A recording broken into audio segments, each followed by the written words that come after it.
A jovem cristã, após a refeição da tarde, buscou o silêncio do quarto para refletir e orar. Junho marcará o prosseguimento da viagem para o alvorecer. Todavia, ela estava tomada de angústia e incerteza. O filho de seus benfeitores não parecia dotado dos elevados sentimentos paternos.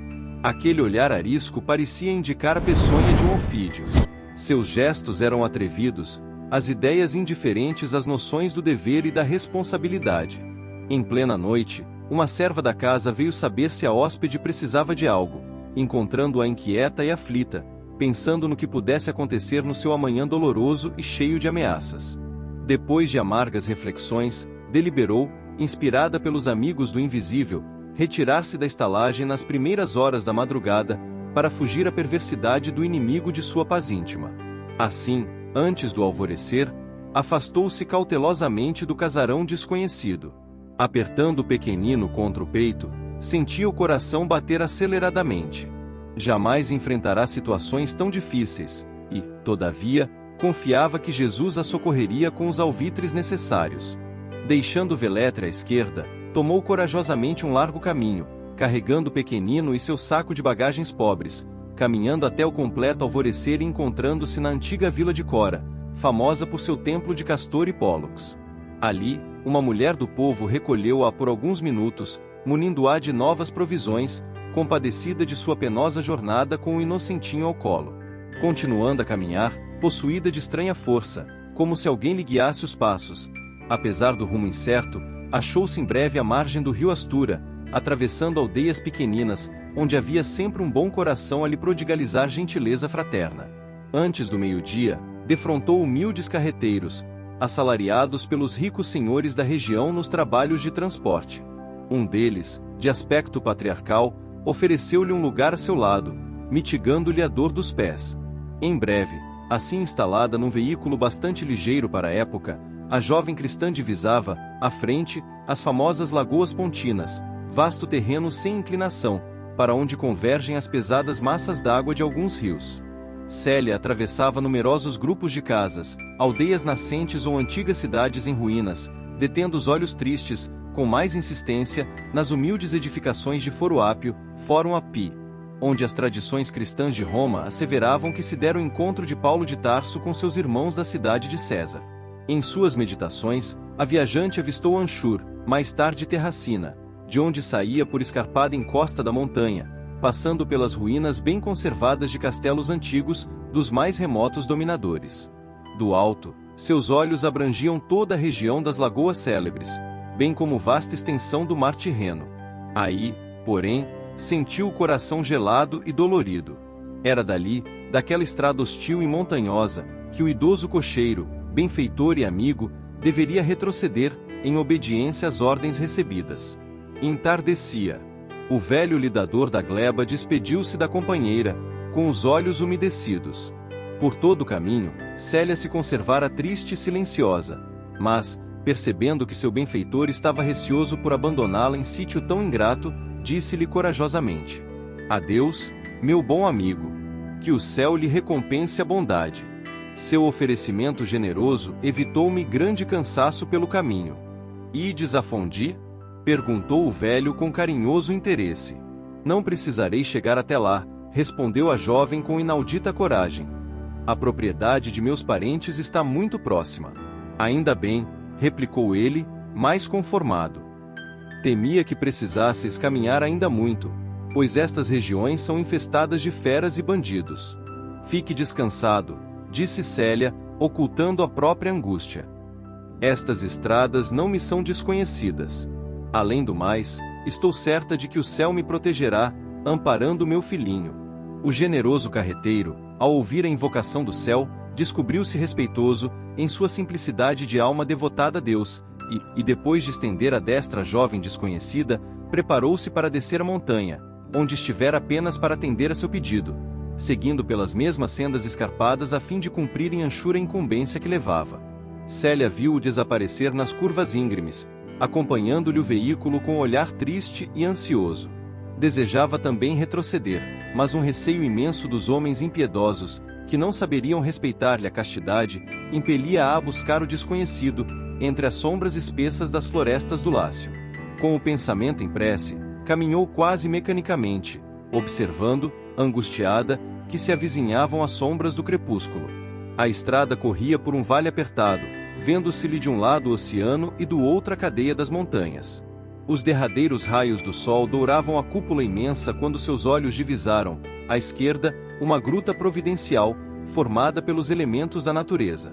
Era, porém, uma edificação natural tão imponente que, após exame mais atento, recordou-se das lições do avô, identificando o local com suas reminiscências de estudos. Aquela gruta era o lugar famoso onde Sejano salvara a vida de Tibério, quando o antigo imperador, ainda príncipe, se dirigia com alguns amigos para as cidades da Campânia. Sentindo-se rodeada pelos clarões mortiços da tarde, dirigiu-se para o interior, onde uma cavidade natural parecia bem disposta para o descanso de uma noite. Agradecendo a Jesus o encontro daquele pouso, ajeitou as roupas pobres que trazia para acomodar o pequenino, colhendo grandes braçadas de musgo selvagem que caíam das árvores idosas e forrando o leito de pedras com o maior carinho. Quando procurava interceptar a passagem para a cavidade com pedras e ramos verdes, temendo a aparição de algum animal bravio, eis que lhe chega aos ouvidos o tropel de cavalos trotando aceleradamente ao longo do caminho.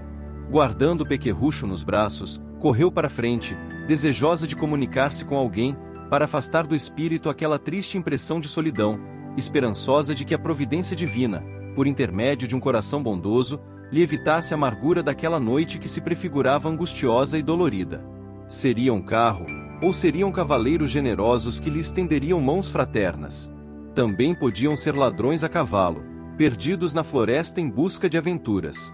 Considerando esta última hipótese, tentou retroceder, mas 3 vultos destacaram-se ao seu lado, na sombra da noite, impedindo-lhe a retirada, porquanto, sofreados com força, os garbosos cavalos interromperam o trote acelerado e ruidoso. Criando novo alento, ao influxo das energias poderosas que fluíam do invisível para seu espírito, a filha de Ovídio perguntou: "Ides a Fondi, cavalheiros?" Ao ouvir-lhe a voz, alguém que parecia o chefe dos 2 outros exclamou, com voz aterrada: "Urbano! Lucrécio! Acendam as lanternas!" Célia reconheceu aquela voz na noite, com uma nota de terrível espanto. Tratava-se de Caio Fabricius, que regressava de Roma, deixando a esposa em companhia dos pais, compelido por suas obrigações imperiosas em Capua, depois do suposto funeral de Célia, conforme as combinações da família. Reconhecendo pela voz, a jovem cristã experimentou os mais angustiosos receios, entremeados de esperanças. Quem sabe se sua situação poderia modificar-se diante daquele encontro imprevisto? Antes que suas cogitações tomassem longo curso, 2 lanternas brilharam no ambiente. O esposo de Ovídia contemplou-a, aterrado. A visão de Célia, sozinha e abandonada, sustentando nos braços a criança que ele supunha ser seu filho, comoveu-lhe o coração. Todavia, compreendendo a gravidade dos acontecimentos de Roma, de acordo com as informações dolorosas do sogro, tratou de disfarçar a emoção, imprimindo no rosto a mais fria indiferença. "Caio", implorou a jovem com uma inflexão de voz intraduzível, enquanto a luz lhe banhava o semblante abatido. "Conheceis-me?" perguntou o orgulhoso patrício. "Porventura me desconheces? Tu? Quem sois? Pois será preciso abrir-te os olhos. Não vos reconheço. Estarei, acaso, com a fisionomia transformada a tal ponto? Não te recordas da irmã de tua mulher?" perguntou, súplice. "Minha esposa", concluiu o viajante, enquanto os 2 servos o contemplavam, altamente surpresos, "possuía apenas uma irmã, que morreu há 10 dias. Estais evidentemente equivocada, porquanto, ainda agora, venho de Roma, onde assisti ao seu funeral." Aquelas palavras foram pronunciadas com frieza indefinível. A filha de Ovídio Lucius fixou nele os olhos mareados de lágrimas e o semblante transfigurado de infinita amargura. Compreendeu que era inútil alimentar qualquer esperança de voltar ao seio da família. Para todos os efeitos, estava morta, e para sempre. Figurou-se-lhe acordar, mais intensamente, para sua realidade dolorosa. Mas, sentindo que alguém lhe amparava o espírito em tão angustioso transe, exclamou: "Compreendo." O esposo de Ovídia, contudo, aparentando máxima frieza, para não trair seus sentimentos diante dos servos, replicou: Senhora, se vos valeis desse expediente para obter o dinheiro preciso às vossas necessidades, eu vô-lo dou de bom grado. Mas, quando o orgulhoso romano revolvia a bolsa para cumprir esse desígnio, ela lhe respondeu com nobreza e dignidade: Caio, segue em paz o teu caminho. Guarda o teu dinheiro, pois uma bênção de Jesus vale mais que 1.000.000 de sestércios. Extremamente confundido, o marido de Ovídia recolheu a bolsa e dirigiu-se, contrariado, aos servidores: Apaguem as lanternas e prossigamos a viagem. E, observando a consternação de ambos os escravos, eminentemente impressionados com aquela cena, acrescentou com altaneria: Que esperam mais para cumprir minhas ordens? Não nos impressionemos com os incidentes do caminho. Nunca passei pelas estradas de Anchur sem encontrar uma louca como esta. Como se fossem repentinamente despertados por ordens mais severas, Urbano e Lucrécio obedeceram às exigências do senhor, apagando as luzes que bruxuleavam na escuridão da noite. E, dali a instantes, os 3 cavaleiros recomeçavam a marcha, como se coisa alguma houvesse acontecido. Caio Fabricius era generoso, mas a falta de Célia, aos olhos da família, era sais grave para que pudesse ser perdoada. A ninguém revelaria aquele encontro, ainda porque, entre ele e sua mulher, havia o compromisso de absoluto sigilo a tal respeito. Resolveu, assim, sufocar todos os vestígios de compaixão pela infeliz cunhada.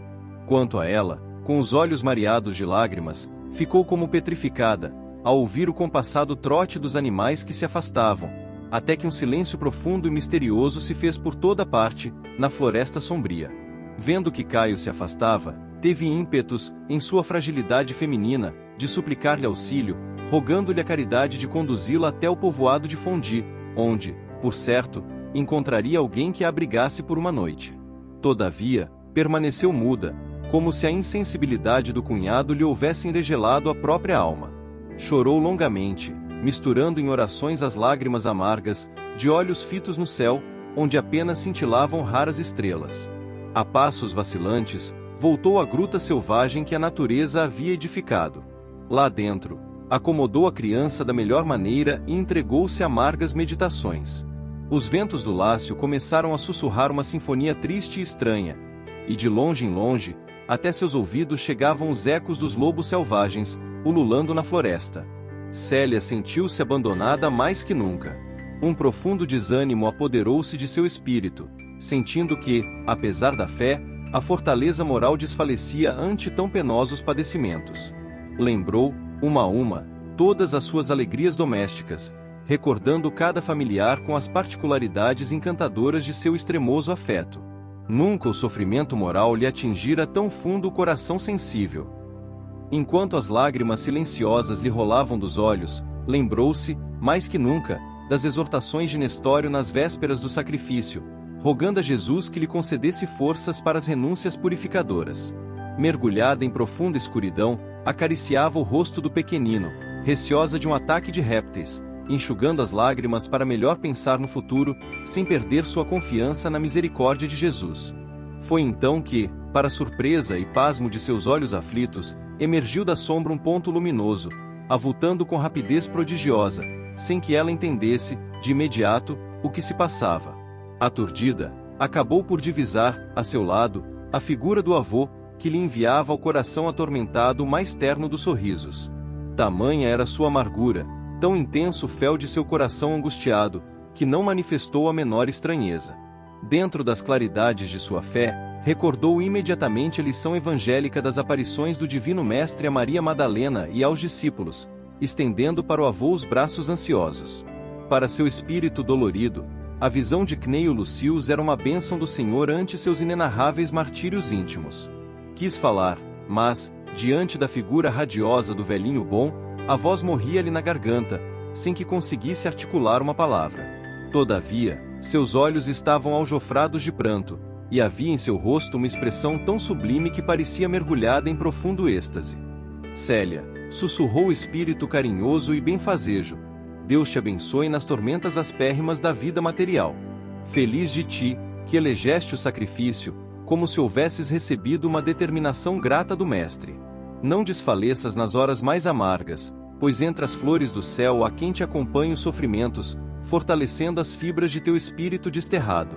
Jamais te suponhas abandonada, porquanto, do além, nós te estendemos mãos fraternas.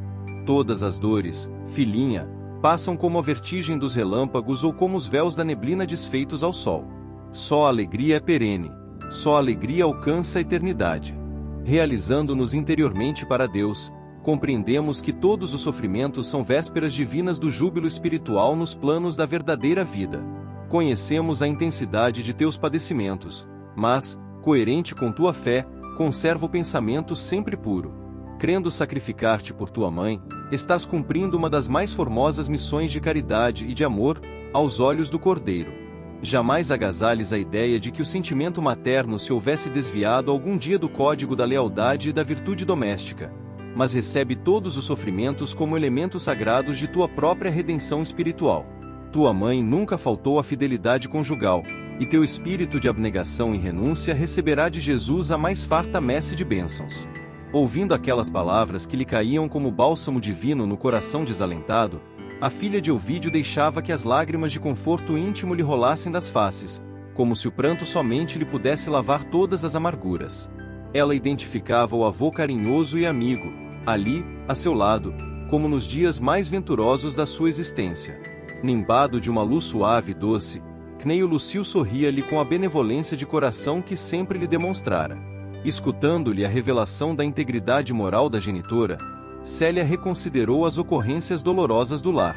Bastou que esboçasse tais pensamentos, sem exprimi-los verbalmente, para que a respeitável entidade espiritual a esclarecesse nestes termos: Filha, não cogites senão de bem cumprir os desígnios do Senhor a teu respeito. Não permitas que os teus pensamentos voltem ao passado para ceivarem de aflições e amaritudes da vida terrestre. Não queiras estabelecer a culpa de alguém ou apontar o desvio de quem quer que seja, porque há um tribunal de justiça incorruptível que legisla acima das nossas frontes. Para ele, não há processos obscuros, nem informações inexatas. Se essa justiça sublime determinou a tua marcha pelos carreiros da calúnia e do sacrifício, é porque essa estrada conviria mais ao teu aperfeiçoamento e às fórmulas de trabalho que te competem. Nunca mais voltarás ao aconchego do lar paterno, ao qual te sentirás ligada pelos elos inquebrantáveis da saudade e do amor, através de todos os caminhos. Mas essa separação de tua alma dos nossos afetos mais queridos será como um ponto de luz imorredoura, assinalando a transformação dos nossos destinos. Teu sacrifício, filhinha, há de ser para todos sempre um marco renovador de nossas energias espirituais no grande movimento das reencarnações sucessivas, em busca do amor e da sabedoria. Ampliando os meus recursos para regressar às lutas terrestres, abençoa a tua dor, porque a tua renúncia é grande e meritória aos olhos de Jesus. Foi aí que ela, conseguindo romper as emoções que a asfixiavam, exclamou com voz amargurada e dolorida: Mais do que as palavras, meu coração, que o vosso espírito pode perscrutar, pode dizer-vos da minha alegria e reconhecimento. Protetor e amigo, guia desvelado de minha alma, já que vindes das sombras do túmulo para trazer-me as mais consoladoras verdades, ajudai-me a vencer nos embates dolorosos da vida. Animai-me, inspirai-me com a vossa sabedoria e o vosso amor compassivo.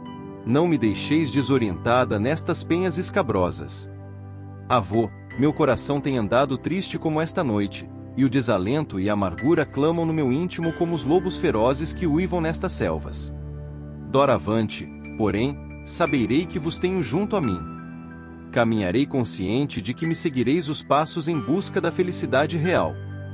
Rogai a Jesus que eu desempenhe austeramente todos os meus deveres. E, sobretudo, amparai também o inocentinho, cuja vida buscarei proteger em todas as circunstâncias. A voz de Célia, todavia, experimentava um estacato. Ouvindo-lhe as súplicas com a mesma expressão de serenidade e de carinho no olhar, Cneio Lucius avançou vagarosamente até o leito improvisado do pequenino, iluminando-lhe o rostinho alvo com um gesto da sua destra radiosa e exclamando num sorriso: Eis, filhinha, disse, apontando a criancinha, que Ciro cumpriu a promessa, regressando prestes ao mundo para estar mais perto do teu coração, sob as bênçãos do Cordeiro. Como não mo revelastes antes? Monologou a jovem, intimamente possuída de sublime alvoroço. É que Deus, exclamou a entidade generosa, adivinhando-lhe os pensamentos, quer que todos espiritualizemos o amor, buscando-lhe as expressões mais puras e mais sublimes. Recebendo um enjeitadinho como teu irmão, sem te deixares conduzir por qualquer disposição particular, soubeste santificar ainda mais tua afeição por Ciro, no laço indissolúvel das almas gêmeas, a caminho das mais lúcidas conquistas espirituais na redenção suprema. Sim, falou a jovem Patrícia dentro do seu júbilo espiritual. Agora compreendo melhor o meu enternecimento, e já que me trouxestes ao coração uma alegria tão doce, ensinai-me como devo agir, dai-me uma orientação adequada, para que eu possa cumprir irrepreensivelmente todos os meus deveres. Filha, a orientação de todos os homens está delineada nos exemplos de Jesus Cristo. Não temos o direito de tolher a iniciativa e a liberdade dos entes que nos são mais caros, porque, no caminho da vida, o esforço próprio é indispensável. Luta com energia, com fé e perseverança, para que o reino do Senhor floresça em luz e paz na tua própria vida. Mantenha a tua consciência sempre pura. Se algum dia a dúvida vier perturbar teu coração, pergunta a ti mesmo o que faria o Mestre em teu lugar, em idênticas circunstâncias. Assim aprenderás a proceder com firmeza, iluminando as tuas resoluções com a luz do Evangelho. Depois de uma pausa, em que Célia não sabia se fixava a personalidade sobrevivente do avô ou se despertava um enjeitadinho para rever nos seus olhos, mais uma vez, as recordações do bem-amado, Cneio Lucius acentuou. Depois de tantas surpresas empolgantes e de tanta fadiga, precisas descansar. Repousa o corpo dolorido, que ainda terá de sustentar muitas lutas. Continua com a mesma oração e vigilância de sempre, pois Jesus não te abandonará no mar proceloso da vida. Então, como se um poder invencível lhe anulasse as possibilidades de resistência, Célia sentiu-se envolvida no magnetismo doce e suave. Aos poucos, deixou de ver a figura radiosa do avô, que se postara a seu lado qual sentinela afetuosa contra a incursão de todos os perigos. Um sono brando cerrou-lhe as pálpebras cansadas, e, abraçada ao pequenito, dormiu tranquilamente até que os primeiros raios do sol penetrassem na gruta, anunciando o dia.